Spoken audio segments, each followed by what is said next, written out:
ETF index mutual funds నేర్చుకుని stock మార్కెట్లో రాణించాలనుకుంటున్నారా? వెంటనే ఈ నెంబర్కి కాల్ చేయండి.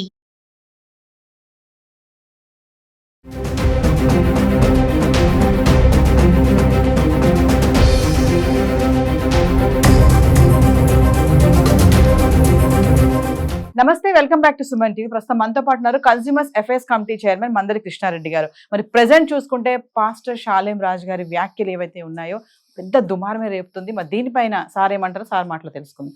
నమస్తే అండి. నమస్కారం అండి.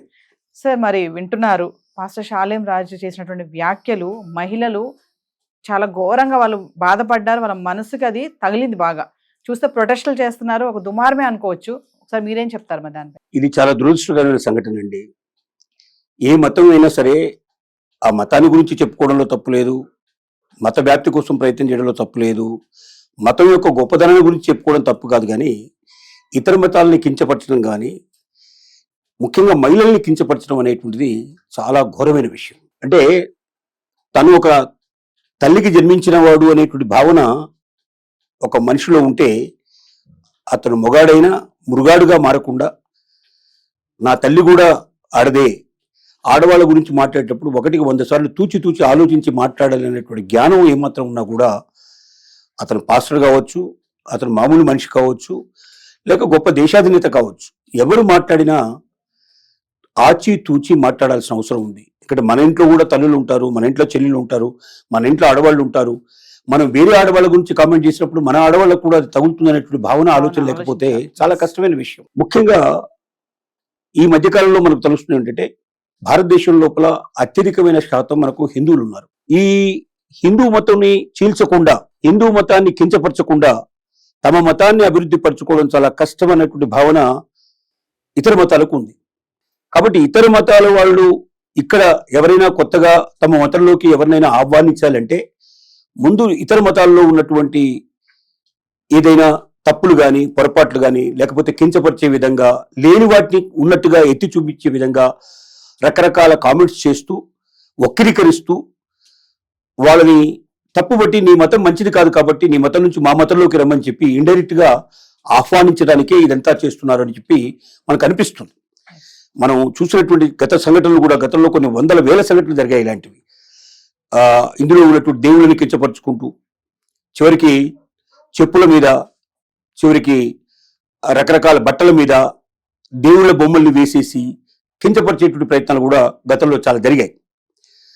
ఇక్కడ జరిగినటువంటి పాస్టర్ షాలేం రాజు గారు చేసిన పని ఏమిటంటే చర్చి లోపల తన మతాన్ని గురించి ఉద్బోధించాల్సిన సమయంలో ముఖ్యంగా భారతీయ మహిళల గురించి మల్లెపూలు పెట్టుకునేటువంటి స్త్రీలు మంచివాళ్ళు కారు, వాళ్ళు బజారు వాళ్ళు, వాళ్ళకి సుగుణాలు ఉండవు, వాళ్ళ జీవితంలో వాళ్ళు దిగజారిపోయినటువంటి స్త్రీలు అనే అర్థం వచ్చేటట్టుగా పదాలను ఉపయోగించి అతను మాట్లాడిన మాటలు మంటలు పుట్టించే పరిస్థితి ఏర్పడింది.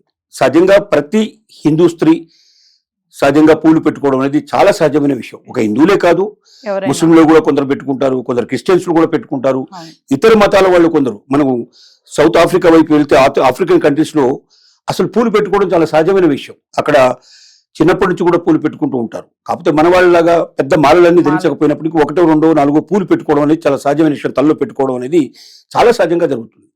అంటే పువ్వు అలంకారప్రాయమైంది. ఆడవాళ్ళు సహజంగా అందానికి ఎక్కువ విలుస్తారు కాబట్టి, అలంకారానికి ఎక్కువ విలుస్తారు కాబట్టి ఆ పూలు పెట్టుకోవడం వల్ల తమ అందం ఇంకా వికసిస్తుందని, ఇంకా అది ప్రజ్వలిల్లుతుందని, తద్వారా తమలో ఉన్నటువంటి వెలుగులు విరజిమ్మడానికి అవకాశం ఉందని, తన భర్తను తన ప్రియుడినో ఆకర్షించుకోవడానికి అవకాశం ఉంటుందనే భావన కూడా దాంట్లో ఉండొచ్చు.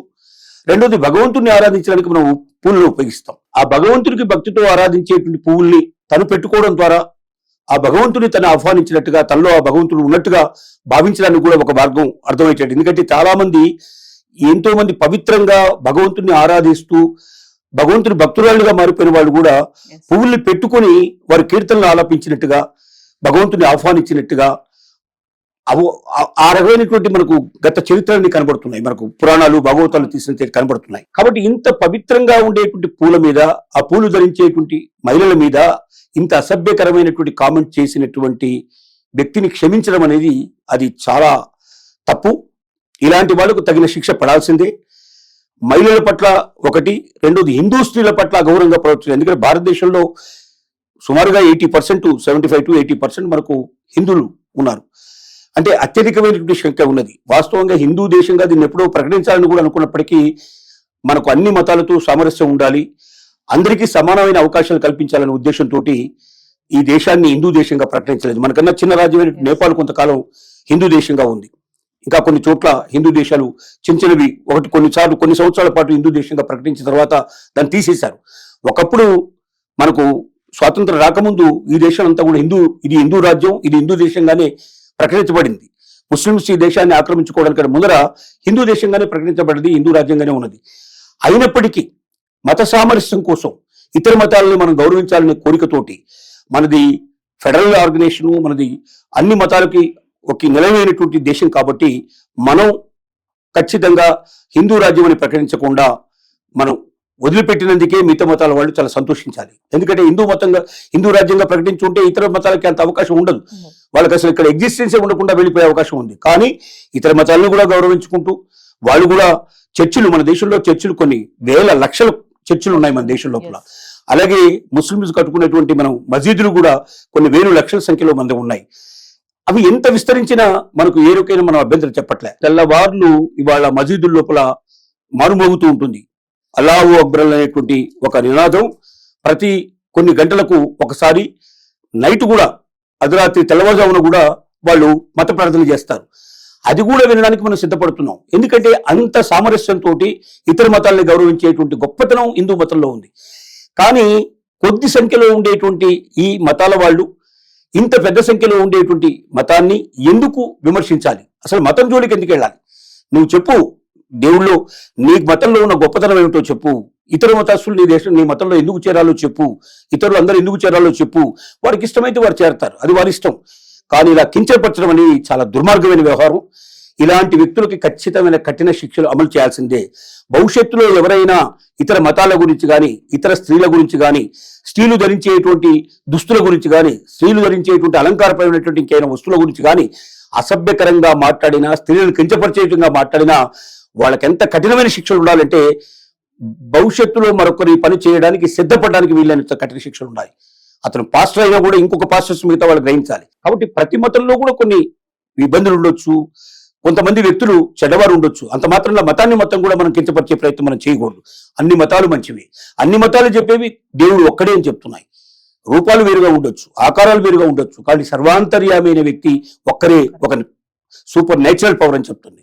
కాబట్టి అలాంటి గొప్ప వ్యక్తికి, అలాంటి గొప్ప దేవునికి మనం ఆ ఏ రూపంలో ఉన్నా అందరూ నమస్కారం పెడతాం. మన హిందువులకు గొప్పతనం ఏంటంటే మసీదులకు వెళ్ళిన దండం పెడతారు, చర్చి కనబట్టి కూడా దండం పెడతారు. చాలా మంది ఇతర మతస్థులకు సంబంధించినటువంటి చర్చిలకు వెళ్తారు. సండే ప్రార్థనలో చూస్తే కొంతమంది హిందువులు కూడా వెళ్ళి పాల్గొంటారు. మనకు క్రిస్టమస్ ప్రతి ఇంట్లో దాదాపుగా సెలబ్రేట్ చేస్తాం మనం. ఇలాంటి ఒక గొప్ప ఆలోచన ఉన్న ఇతర మతాలను కూడా కలుపుకొని ముందుకు వెళ్ళాలనుకుంటున్న హిందువుల మీద ఇలాంటి దాడి సహించాల్సిన విషయం కాదు. ముఖ్యంగా మహిళల మీద కాదు. మహిళ అంటే స్త్రీమూర్తి తల్లి, అలాగే జన్మనిచ్చిన తల్లి. అంటే ఈ ప్రపంచాన్ని అభివృద్ధి చేసి ప్రపంచ అభివృద్ధికి కారణమైనటువంటి ఒక మాతృమూర్తిని భగవత్ ఆరాధనతో చూడాలి. ఒక తల్లిగా మనకు ఒక దేవతగా ఆరాధించాలి తప్ప ఇలాంటి పదాలతో హింసించడం కానీ, బాధ పెట్టడం కానీ చేసే వ్యక్తుల్ని కఠినాతి కఠినంగా శిక్షించాల్సిందిగా నేను ఇప్పటికే అరెస్ట్ చేస్తున్నట్టుగా వార్తలు వస్తున్నాయి. చాలా చోట్ల వాళ్ళ మీద కేసులు పడ్డట్టుగా వార్తలు వస్తున్నాయి.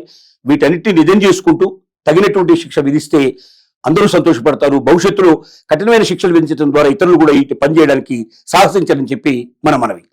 Thank you sir.